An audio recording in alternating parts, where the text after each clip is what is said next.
Good morning, everybody. Good morning, Jericho. You coming to say goodbye to your little boy? We're up early this morning having coffee, and Dad's having breakfast. I'm having coffee. Holding our last little baby. I just put his new sweater on. This is Finnon. Turn around here, baby. See if I can. Is Sheba going to say bye-bye too? Sheba saying bye-bye, Finnon.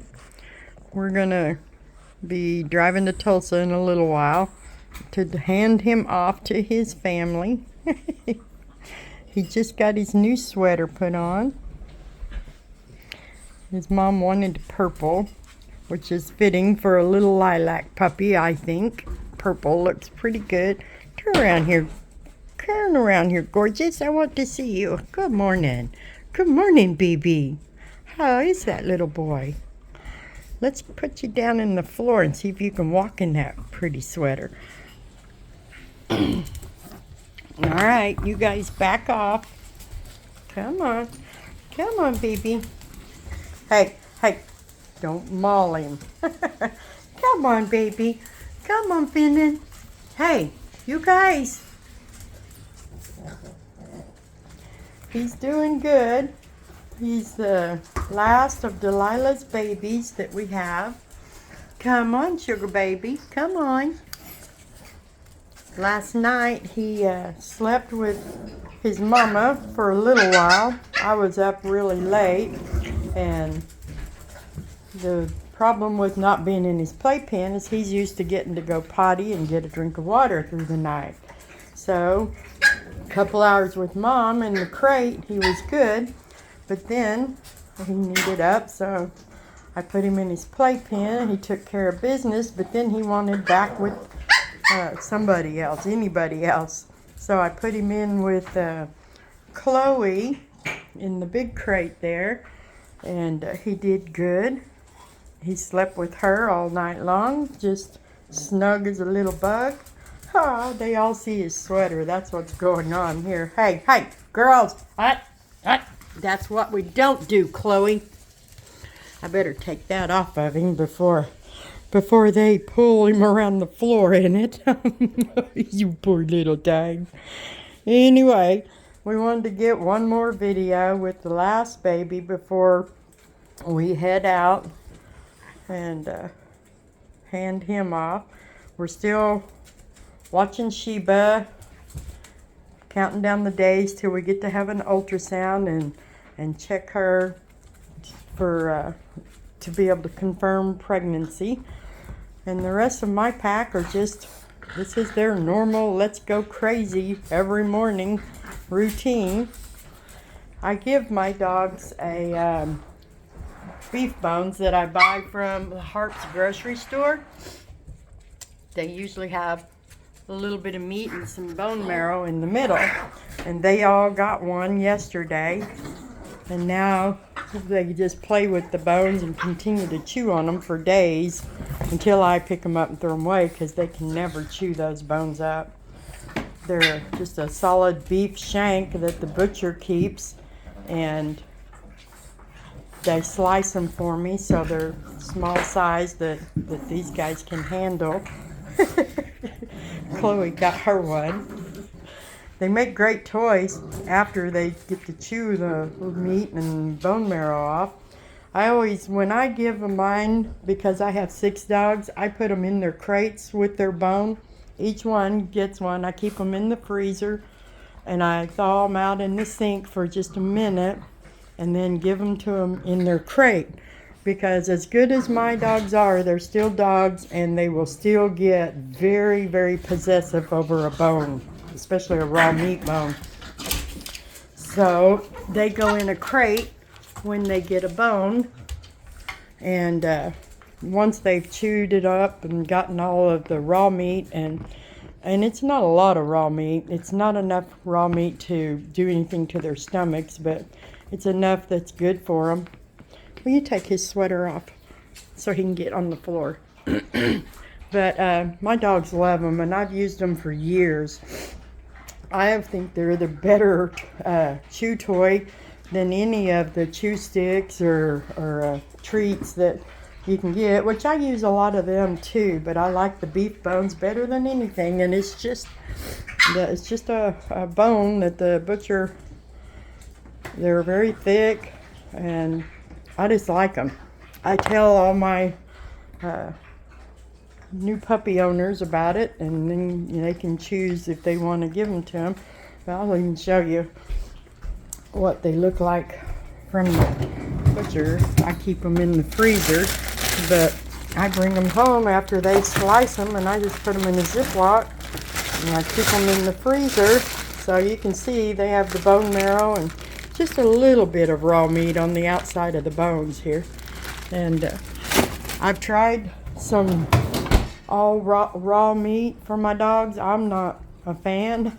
It messes with their stomachs, and they're house dogs, so I'm not crazy for that for us. But those little bones, that kind of satisfies their hunger for raw meat and bone chewing. So these are great chew toys. They never ever are able to chew through that bone, so I never worry about that if they're sliced right. I mean, sometimes the vet or the butcher slices them long ways, and I'm not crazy about that way because that does kind of have a broken bone look to it, and we don't like them that way. But I love the medallion slice. It's totally round, and they can't chew through it.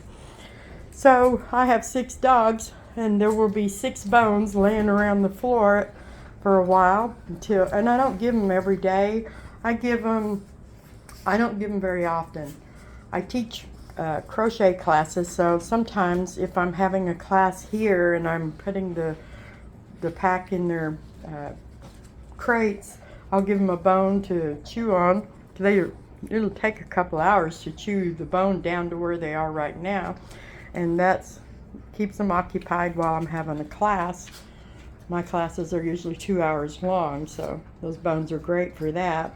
But I don't give it to them every day. I just give it to them every so often. It's a special treat, and it's a good treat. And it keeps them occupied, you can tell.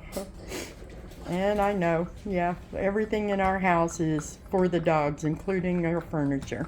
So anyway, that's just one of the other little things I do around here that is unique probably to us. I don't know what other people do. I know some do the raw meat. And like I said, I tried that and I was not a fan. But the dogs are a fan. They'll take it every time. But there is a change in their stomach routine after eating raw meat. So I don't care for that part. But we're all doing good. Finnon and who are you? Candy? What are y'all doing in here? What are y'all doing in here? Let's get back in here. Come on, Finnon. Finnon is going to start his big adventure. Chloe, quit that. Hi. He's no pushover. You don't be mean to him. He is so tiny, and but he is full of dynamite. Mama, don't you get after him. He's laid back. He's not high energy like the rest of his siblings were or are. They're just not here now. So, but he likes to get down here and play. But my 2 girls, the 2 teenagers, I don't think they're teenagers yet. They're not toddlers anymore. I don't know what they are. They're rowdy and they're rough. And they're just right for playing with each other that way, but they're a little too big, a little too aggressive for a little guy like him. I have to watch them. But yeah, my husband said it's the terrible twos. Yeah, they're still on the toddler side. Loud mouths. Hi, girls. They're little clowns, so what a mess. anyway, I'm going to get off of here. We just wanted everybody to get one more view of little Finnon before he takes off on his big adventure to Tulsa today. From Tulsa, he's going to eventually, I think, land in Idaho. And then from Idaho, when he's older and has all his vaccines, he'll end up in Honolulu, Hawaii. So he has a big adventure ahead of him. And that's him with Mama Delilah and Daddy Jericho. We will be having another litter. We are planning another litter with Delilah and Jericho later this year, when we should be able to expect the same kind of litter, the rainbow litter that we just had. We had blue masked fawns, we had black and white, we had black and brindle white, and we had a light lilac and a dark lilac. So there was, who was it? It was Maisie and Myra, Dee Dee and Slate, and Dondi and Finnon. If I can remember all their names, goodness. So anyway, that's our puppy update. We've got really, really cold weather, but I think it's going to be okay to drive to Tulsa and back. And then tonight it's supposed to get some really bad weather in here. So, but we'll be in the house with our camera and our dogs, so we will have plenty of things to keep us occupied. Quit getting me. You quit getting me. No! Anyway, that's our puppy update.